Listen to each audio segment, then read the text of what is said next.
Hey, what's going on, everybody? This is Tyrone back with Tech Life. Great article from T-Mobile's newsroom. I'll leave a link to it in the description so you guys can check it out. So, T-Mobile conducts the first ever wireless emergency alert via satellite. So, this is through their partnership with Starlink, and this is good to see, right? They're testing out the services. That means they're getting ready to do bigger testing, right? This is just a start, and then eventually they're gonna start testing the text messages and the calls and everything. And they've already been testing that in the lab, but I'm sure at some point it's going to go commercial. At some point this year, they're going to go commercial. And I made previous videos saying to temper your expectations, and I still stand by that, because this is not going to replace a terrestrial network. It's just not going to do it, right? There isn't enough bandwidth. They wouldn't be able to put enough densification of satellites in space to have it work like a regular native network connection where you can stream 4K, stream content. It's just not going to happen unless the FCC auctions off spectrum specifically for satellite. That's just not going to happen. I know the satellite technology itself is going to evolve, get better, but they're still going to need some type of spectrum to put to use.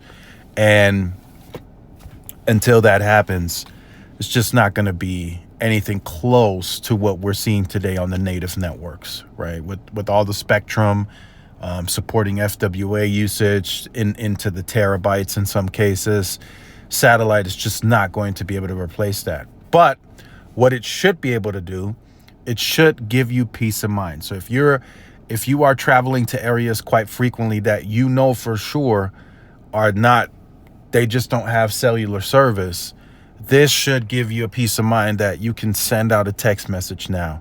It might take 30 minutes to get to the person that you're sending it to, but this should give you a peace of mind that I can let them know, hey, I'm here. I'm gonna complete the mission, the task, whatever's at hand, and then I'll be home. Right? And then once that's complete, send a message, hey, I'm on my way back.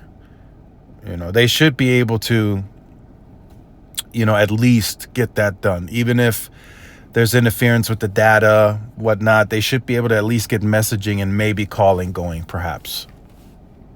And that should give you peace of mind, at least that can be done. And maybe for, if you're out in the middle of nowhere and there's no cellular coverage from anyone and you got a flat tire, maybe that will allow you to call AAA roadside assistance, where previously you just couldn't do anything.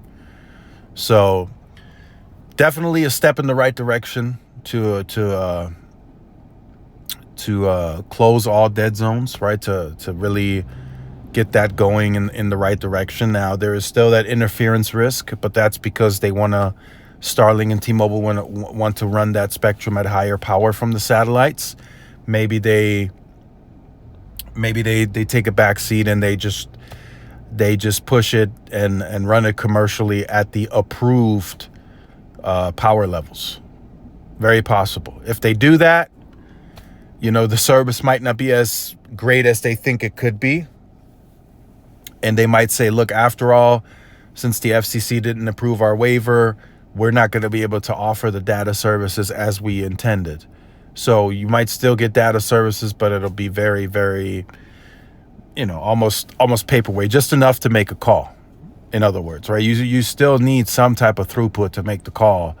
I think it's like 13 kilobits or something like that. You still need some throughput to make the call, and maybe that's what they'll be able to do. But getting 10 megabits per second off of that connection is going to be, that's reaching, right?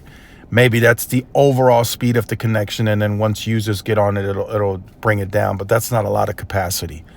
It's just not a lot of capacity. But so again, just as you can see, 500,000+ square miles of land currently unreachable with Earth-based cell towers. So that's 500,000 square miles that they're looking to pretty much end dead zones with this satellite connection. So also, just to throw in the close of the video, these alerts, these emergency alerts will also go to Verizon and AT&T customers as well. So this is good to see.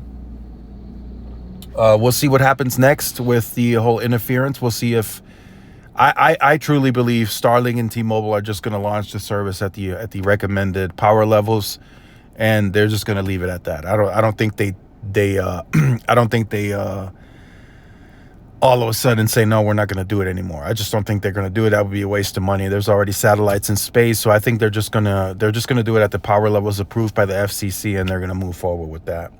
So let me know your thoughts in the comments. Like, share, subscribe. If you're new, follow my social media outlets. This is Tyrone with Tech Life. See y'all in the next one. Peace.